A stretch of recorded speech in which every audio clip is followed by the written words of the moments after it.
Bienvenidos a Economía sin Corbata. En el programa de hoy vamos a hablar de vivienda.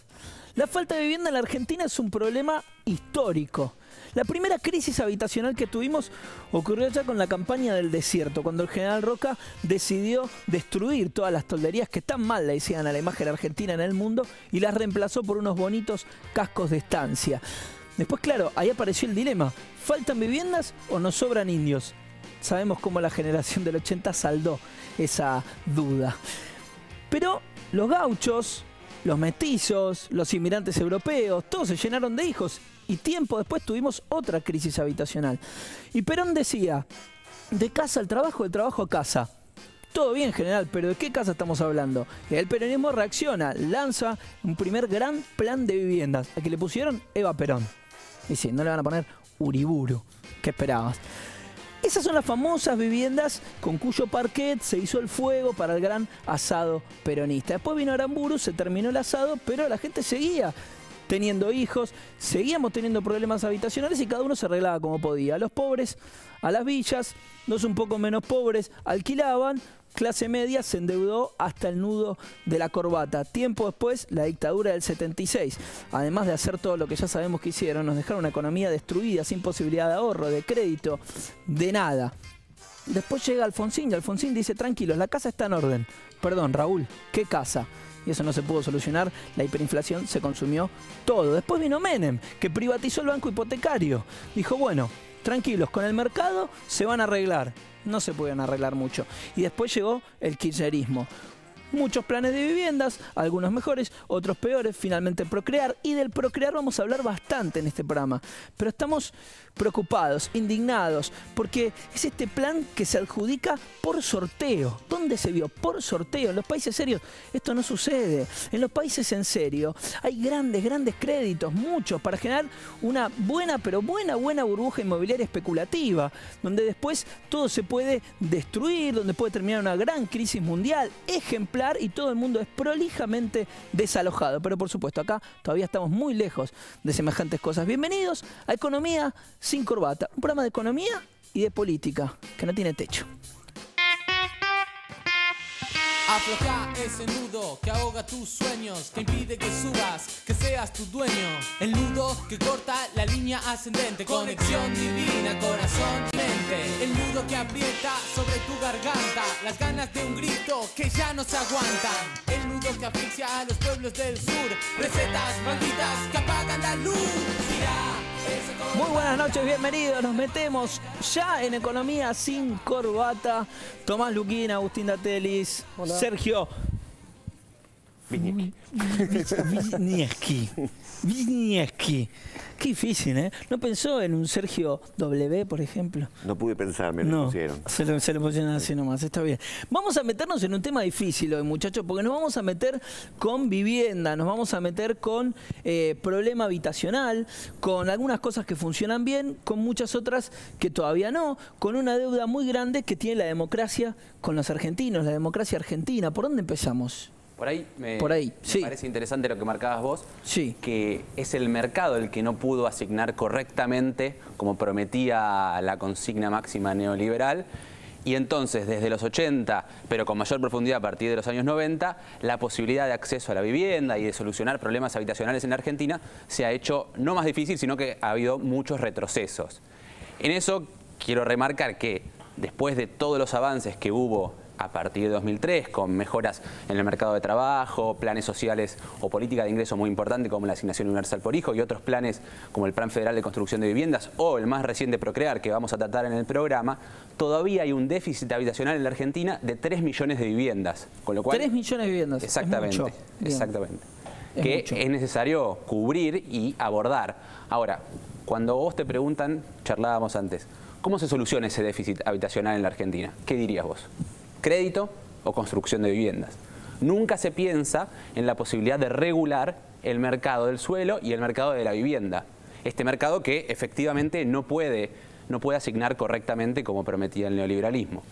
Perdón, Agustín, ¿vos compartís el diagnóstico de Tomás? Sí, y es cierto el daño que se ha hecho, digamos, para tomar un hito en la década del 90, por ejemplo, ocurrió la privatización del banco hipotecario, que juega un rol muy importante en todo esto de la asignación de créditos a la vivienda. Y después es cierto que el mercado, en esta cuestión especulativa que siempre guía el mercado, lo que llevó el último tiempo es a un aumento en el valor del suelo, aumento en construcción que hubo, aumento en el precio del suelo, de la construcción, y llevó a que las condiciones sean bastante desventajosas para que sectores, sobre todo de clase media, puedan acceder a una propiedad. Y eso condujo, entre otras cosas, como la construcción no fue un problema, todo lo contrario, a que exista una gran cantidad de vivienda ociosa. Hoy existe a nivel de todo el país un porcentaje muy fuerte de vivienda ociosa y muy alto, sobre todo en la ciudad de Buenos Aires. Fíjate que hay estudios que marcan que más o menos un 24% de los hogares en la ciudad de Buenos Aires son vivienda ociosa, es decir, que... El promedio nacional es del 18%, ¿no? Más o menos, la ciudad de Buenos Aires sí, 17 y pico. Una casa cada 5, también estoy diciendo. Y la ciudad de Buenos Aires cerca de una 24. Vivienda, perdón, no una casa, una vivienda. Tal cual. Y la ciudad de Buenos Aires cerca de 24%, lo cual es muy fuerte. Son hogares... Completarte ese dato, Agustín. Sí. A ver, el problema no es que hay solamente un 24% de viviendas vacías, sino que ese número duplica a la cantidad de familias o hogares con problemas habitacionales en la ciudad de Buenos Aires. O sea, hay 340.000 viviendas vacías según el censo de 2010 y hay 173.000 familias con problemas de vivienda, con un déficit habitacional. Entonces, lo que te quería cerrar antes es que el problema no es de falta de viviendas, sino de regulación de acceso a la vivienda. Claro. Para eso, aquí en Economía sin Corbata, entrevistamos a Raúl Fernández Wagner. Raúl Fernández Wagner es arquitecto, investigador y docente de la Universidad Nacional General Sarmiento. Es un especialista en estos temas y el relato que hace él es muy contundente y demoledor frente a la visión dominante. Vamos a verlo entonces, adelante. La situación habitacional en la ciudad de Buenos Aires es, podríamos calificarla de grave. Lo que ha pasado en la ciudad de Buenos Aires en estos años es que una ciudad que mantiene teóricamente la misma población hace 60 años, faltan lugares donde vivir. Porque en Buenos Aires, habiendo, como dio el último censo, 341.000 viviendas vacías, que alguna en la zona central puede ser una oficina, por ahí un poquito menos, pero es un stock, es un tercio casi del parque de viviendas construidas en Buenos Aires, el Estado tendría que operar sobre la vivienda vacía, que hay varias maneras. Se le sube el impuesto, el ABL, se le pone un aumento progresivo al ABL, el propietario llega un día que la alquila. Y al poner más propietarios su venta en alquiler, las viviendas en alquiler, va a bajar los precios, obviamente. O otras formas que, como se hace en Europa, es se negocia con el propietario de incluirlo en un programa de vivienda protegida y el Estado paga un poquito, o de renta el propietario baja, es una negociación, pero hace que los precios se vuelvan mucho más razonables. Hoy en Argentina tenemos ya claras manifestaciones de una crisis en los alquileres, tanto en el alquiler del mercado formal como el alquiler en villas, asentamientos del mercado informal. Digamos, tratando de redondear un poco la idea, ¿no? Lo que ocurre es que lo que estamos luchando es porque el Estado no solo construya viviendas, que está bien que lo haga, sino que regule el mercado del suelo urbano. El mercado también está descontrolado en ese punto y genera un daño social profundo.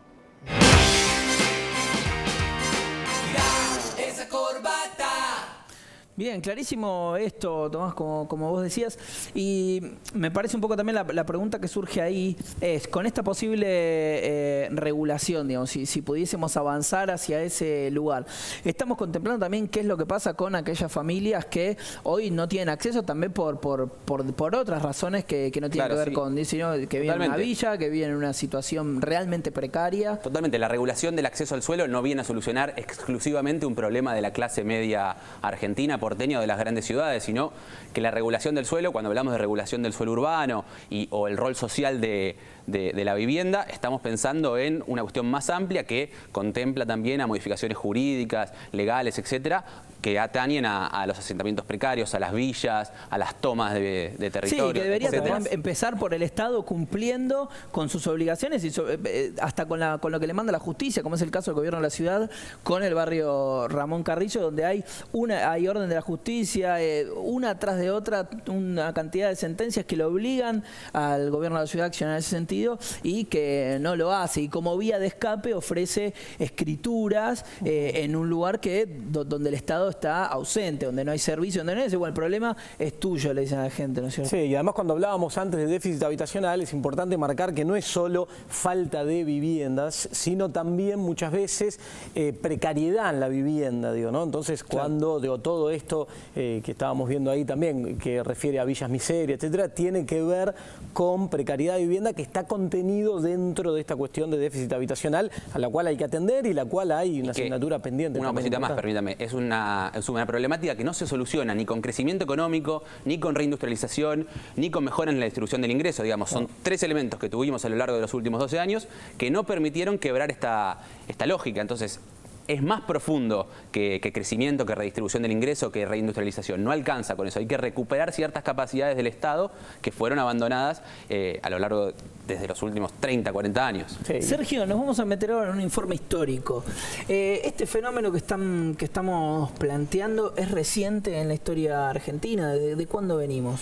Y arranca cuando la población argentina creció muchísimo en la época de la inmigración europea. Ahí es como que fue desbordada la capacidad de absorción de un ritmo que ya venía con falencia. Lo que pasa es que es llamativo, vos decías en el monólogo inicial, lo de hacer asado con el parqué. Ese hecho histórico no ocurrió nunca. Con lo cual... el poder de estigmatización. Exactamente, quedó instalado. Eso es mentira. Por tanto, eso habla a las claras de cómo opina todo un sector de la sociedad de las políticas públicas sobre la vivienda, ¿no? Vamos a ver el informe.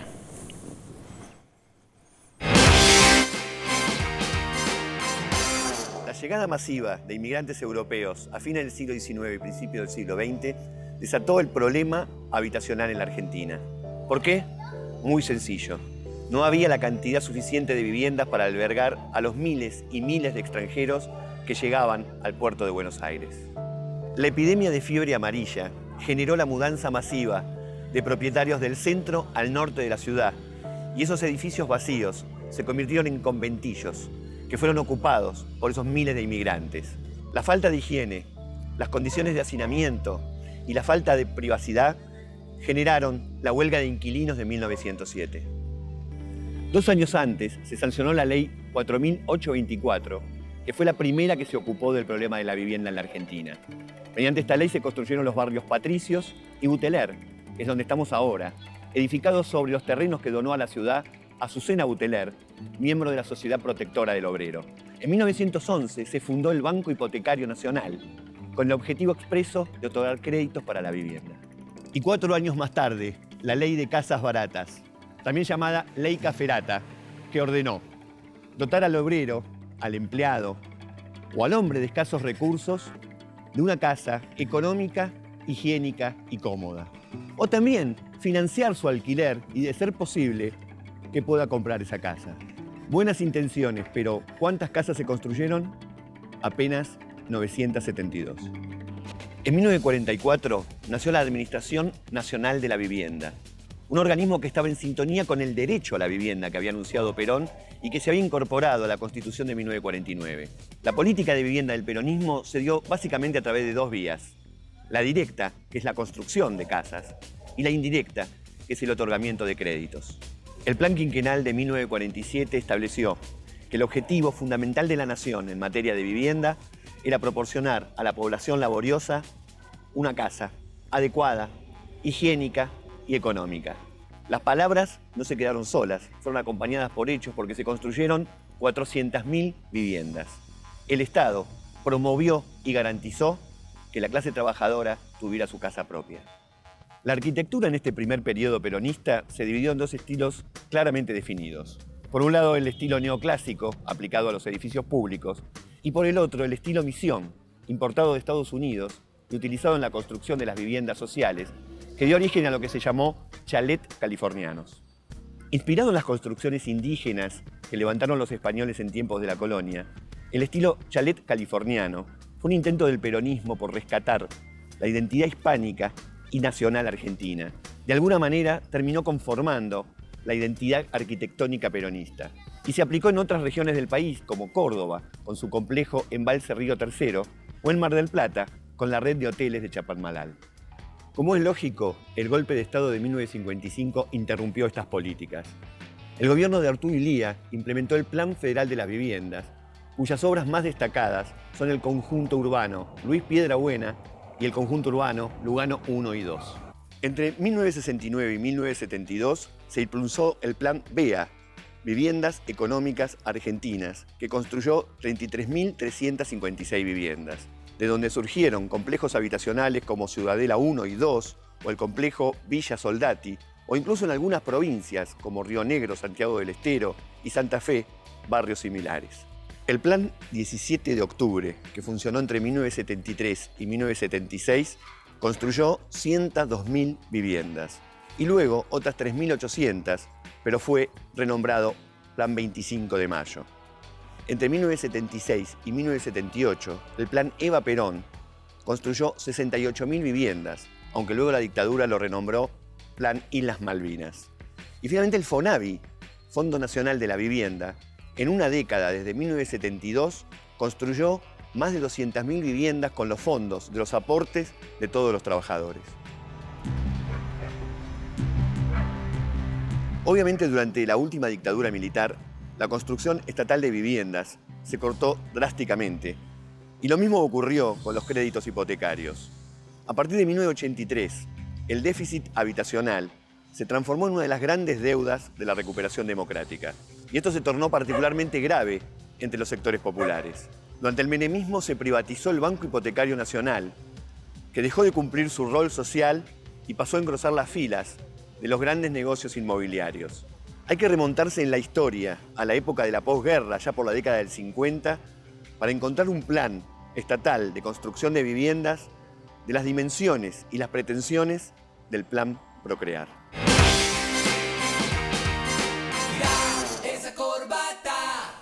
Y cerrando así este informe histórico de Sergio, con el puntapié inicial para el Procrear, nos vamos al corte porque en el próximo bloque nos metemos de lleno en este plan de vivienda. Vamos a hablar del Procrear, ya venimos.